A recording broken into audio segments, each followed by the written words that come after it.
अस्सलामुअलैकुम नाजरीन मोहतरम। नाजरीन ग्रामी, अगर आप अर्तुगरुल गाज़ी ड्रामा सीरियल में देखते हैं तो उसके सीज़न 2 में नुयान की एंट्री होती है और आखिर सीज़न 2 के एंड में नुयान अर्तुगरुल की तलवार से शिकार हो जाता है और शदीद ज़ख्मी होता है। लेकिन अर्तुगरुल और उसके साथी उसको मरा हुआ समझकर वहाँ से जल्दबाजी में अपने ज़ख्मी भाई सालिम को लेकर कबीले चले जाते हैं और फिर नुयान सीज़न 4 में फिर नमूदार होता है और अर्तुगरुल से लड़ाई जारी रखता है और सीज़न 4 के एंड तक नुयान की मौत को कहीं भी नहीं दिखाया गया। बस यही कहते हैं कि नुयान मर गया है। लेकिन आज की ज़ेर नज़र वीडियो में हम आपको बताएंगे कि बीजू नुयान कौन था, उसकी मौत कब और कैसे हुई और ड्रामे में उसकी मौत को क्यों नहीं दिखाया गया। आइए वीडियो में जानते हैं। लेकिन वीडियो का आगाज़ करने से कबल तमाम देखने वाले सामीन से गुजारिश है कि वीडियो को एक छोटा सा लाइक कर दें और साथ ही अगर आपने अभी तक हमारे यूट्यूब चैनल को सब्सक्राइब नहीं किया तो सब्सक्राइब करते हुए साथ मौजूदा बेल आइकन को भी दबा दें। बीजू नुयान। नाज़रीन, नुयान दरअसल चंगेज़ खान की तैयार करदा मंगोल फौज में एक ओहदे का नाम था और बीजू नुयान चंगेज़ खान का करीबी और मशहूर मंगोल कमांडर था। नुयान का ताल्लुक मंगोलों के बासूद कबीले से था और वह मशहूर मंगोल जंगजू जेबिकार का रिश्तेदार था और बीजू नुयान को मंगोल फौज में शमूलियत उसके वालिद से विरासत में मिली थी जो मंगन कमांडर थे।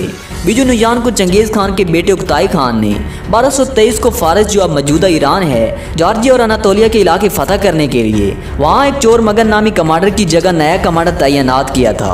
नुयान इंतहाई जालिम और सफाक होने के साथ साथ बहुत ताकतवर मंगोल जंगजू था। नुयान ने उर्जम शहर का मुहासरा करके 1243 में सल्जोक सल्तनत के खिलाफ मशहूर ज़माना जंग लड़ी, जिसे तारीख आज भी द बैटल ऑफ कोस डैक के नाम से जानती है। इस जंग में नुयान के सिपाहियों की तादाद सल्जोक सिपाहियों की निस्बत बहुत कम थी और सल्जोक फौज को दीगर जंगजू दस्तों की भी मदद हासिल थी। फिर भी नुयान ने ये जंग न सिर्फ जीती बल्कि सल्जोक सल्तनत की धज्जियां बिखेर कर रख दी। इस तरह सल्तनत रोम मंगोलों के मतात आ गई। 1446 में नुयान ने शाम पर भी हमला किया और अब्बासी सल्तनत पर भी इराक में कई हमले किए, मगर अब्बासियों के खिलाफ नुयान को कोई खास कामयाबी हासिल ना हो सकी। नुयान ने शाम, मिस्र, फारस, अनातोलिया और उर्ज़म में बेशुमार इंसानों के खून बहाए। नुयान इंतहाई सफाक और शरपसंद तबीयत का मालिक था और वो चाहता था कि हमेशा कत्ल व गारत जारी रहे और वो हमेशा कहा करता था कि अमन सिर्फ बुज़दिलों के लिए होता है। उक्ताई खान अर्तुगरुल की बहादुरी और जांबाजी से खूब वाकिफ था और वो चाहता था कि अर्तुगरुल उसकी बैयत करे और उसके मतहत रहकर काम करे। इसलिए उसने नुयान को अर्तुगरुल को अपना महतात बनाने के लिए कई कबीले भेजा। नाज़रीन, अगर आपने ड्रामा अर्तुगरुल गाज़ी का सीज़न 2 देखा है तो आपको इसकी आगे वाली स्टोरी का तो अच्छा खासा पता होगा कि नुयान क्या क्या करता है। फिर भी हम आपको याद दिहानी के लिए खास पॉइंट दिखाते हैं और आखिर में इसका अंजाम कैसा हुआ वो भी जानते हैं। नुयान का जुल्म काई कबीले पर यूं शुरू होता है कि नुयान अर्तुगरुल को तुंगुत और उसके साथ एक बड़े मंगोल दस्ते के जरिए अर्तुगरुल को पकड़वा लेता है। तुंगुत अर्तुगरुल पर जुल्म तशद्दुद करते हुए नुयान के पास ले जाता है और नुयान अर्तुगरुल के सामने मुसलमानों को जिंदा जला देता है और फिर अर्तुगरुल को अपनी किसी मखसूस जगह पर ले जाता है जहाँ पर वो अर्तुगरुल को उक्ताई खान की बैयत करने का कहता है और मतात रहकर काम करने का कहता है। लेकिन अर्तुगरुल उसकी बातें नहीं मानता। उसके बाद नुयान अर्तुगरुल पर जुल्म सितम करना शुरू कर देता है, यहाँ तक कि वो अर्तुगरुल के हाथ में कील भी ठोंक देता है। काफ़ी जुल्म सितम सहने के बाद अर्तुगरुल किसी न किसी तरह वहाँ से भागने में कामयाब हो जाता है। उसके बाद जब नुयान वापस अपनी मखसूस जगह पर आता है, तुंगुत उसे बताता है कि अर्तुगरुल भाग गया है, तो फिर ये गुस्से में आग बगोला होता है।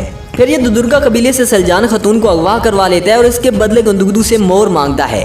जब गंदुगदू मोर ले आता है तो ये मोर लेकर गंदुगदू को मारने की कोशिश करता है, लेकिन ये अपने ही जाल में फंस जाता है और गंदुगदू इसको गिरफ्तार करके कबीले ले जाता है और वहाँ पिंजरे में बंद कर देता है। अगले दिन इसका सबके सामने सर कलम करने के लिए लाया जाता है, लेकिन जैसे ही गंदुगदू अपनी तलवार उठाता है उधर से सल्जोक रियासत का अमीर सादतीन कोपेक नमूदार हो जाता है और वो नुयान को मौत से बचा लेता है और अपने साथ लेकर चला जाता है। वो नुयान को अपने मेहमान खाने में ले जाता है और उसके साथ दोस्ताना गुफ्तगू करता है और फिर ये दोनों मिलकर दुदुर्गा और काई कबीले को काफ़ी नुकसान पहुंचाते हैं। फिर आखिरकार जब नुयान को अमीर सादतीन कोपेक की चालें समझ में आ जाती हैं तो फिर सादतीन कोपेक नुयान के साथ नई चाल चलता है और वो नुयान के करीबी साथी तुंगुत से मिला होता है और वो तुंगुत को खुफिया तौर पर कहता है कि तुम नुयान को ख़त्म कर दो, उसके बाद मैं तुम्हें नुयान की जगह कमांडर बना दूंगा और बदले में तुम मेरी सुल्तान बनने में मदद करोगे। चुनाचे जब नुयान अपने ठिकाने पर पहुंचता है तो तुंगुत उस पर हमला कर देता है और उसी वक्त नुयान का साथी बाचू अपने साथ चंद सिपाही लेकर वहां पर टपक पड़ता है। इस तरह मंगोल आपस में लड़ना शुरू कर देते हैं और इसी दौरान नुयान वहां से भाग जाता है।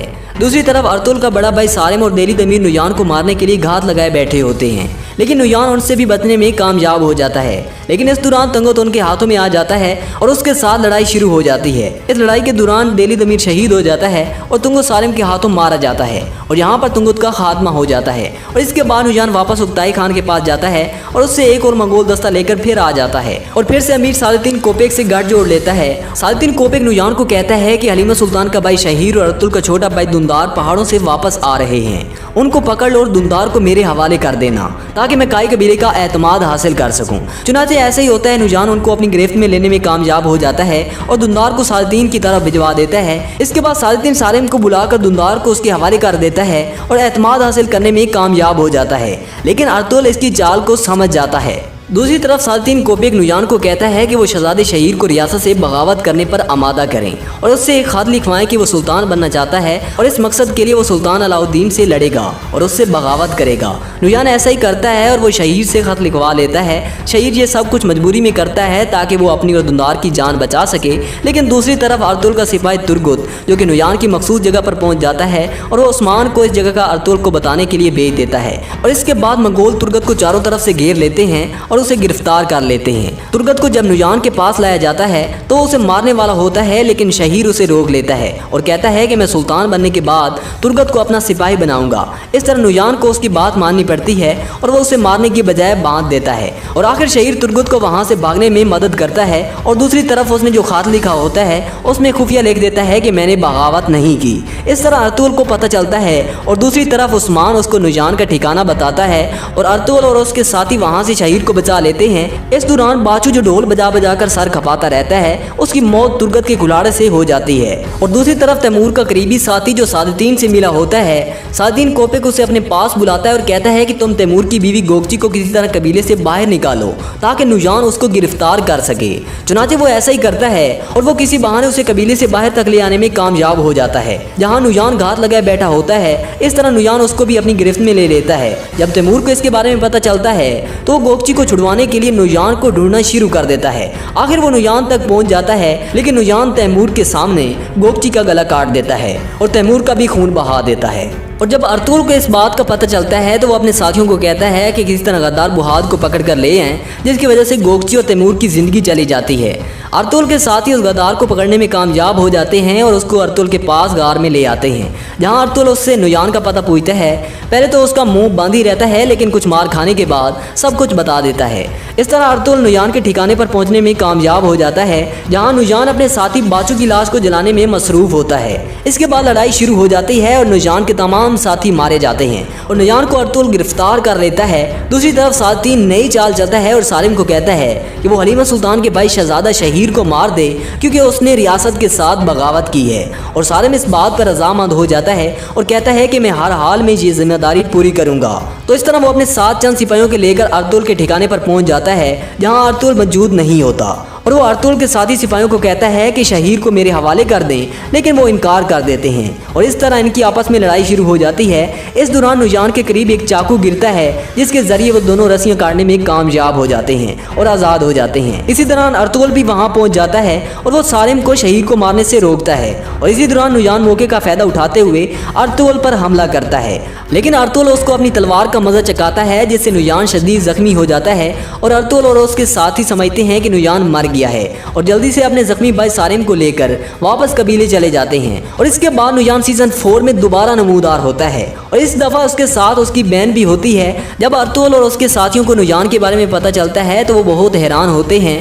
दूसरी तरफ नुयान अर्तुल से बदला लेने के लिए बेचैन होता है और अपनी बहन के साथ नई मनसूबाबंदी करता है और अपनी बहन को जासूसी के लिए बतौर ताजिर अर्तुल के बाजार भेज देता है और वो कई कबीले तक रसाई भी हासिल कर लेती है। और दूसरी तरफ नुयान अर्तुल और उसके साथियों पर कई बार हमले करने की कोशिश करता है, लेकिन नाकाम रहता है। आखिरकार सुल्तान गियासुद्दीन अर्तुल को बतौर एलची नुयान के साथ उकताई खान के पास भेजता है। रास्ते में उन पर कई हमले भी होते हैं, हालांकि नुयान की जान भी अर्तुल बचाता है। आखिर अर्तुल और नुयान उकताई खान तक पहुंच जाते हैं और उकताई उसको अपना महतात बनाना चाहता है, लेकिन ऐसा नहीं होता। उसी रात उकताई की मौत हो जाती है और अर्तुल नुयान के चुंगल से बच निकलता है। फिर नुयान बिफरे हुए कुत्ते की तरह पागल होता है और अपनी बहन को एक खत भेजता है कि वो काई कबीले को तबाह व बर्बाद कर दें। लेकिन अर्तुगरुल को उसकी बहन के बारे में पता चल जाता है और वो उनको उन्हीं की जाल में फंसा लेते हैं। और जब इस तरह नुयान की बहन और उसके साथियों का इख्तिताम हो जाता है और जब नुयान को उसकी बहन की मौत का इल्म होता है तो वो काफी अफसुर्दा होता है। नाज़रीन, ड्रामे में तो नुयान की मौत को कहीं नहीं दिखाया गया, लेकिन तारीख के मुताबिक आखिरकार नुयान की मौत अर्तुगरुल के हाथों नहीं होती, बल्कि हलाकू खान ने नुयान को एक काम सौंपा था कि मंगोल सल्तनत को रूस की तरफ वुसअत दी जाए। लेकिन नुयान मंगोल फौज को वुसअत देने में नाकाम रहा और इसकी नाकामी की वजह से हलाकू खान ने इसको कत्ल कर दिया और बाद में चोरमगन के बेटे को नुयान की जगह कमांडर मुकर्रर कर दिया। तो दोस्तों, उम्मीद है कि आपको आज की हमारी ये वीडियो पसंद आई होगी। इसे एक छोटा सा लाइक कर दें और साथ ही अगर आपने अभी तक हमारे YouTube चैनल को सब्सक्राइब नहीं किया तो सब्सक्राइब करते हुए साथ मौजूदा बेल आइकन को भी दबा दें। Thanks for watching. अल्लाह हाफिज़।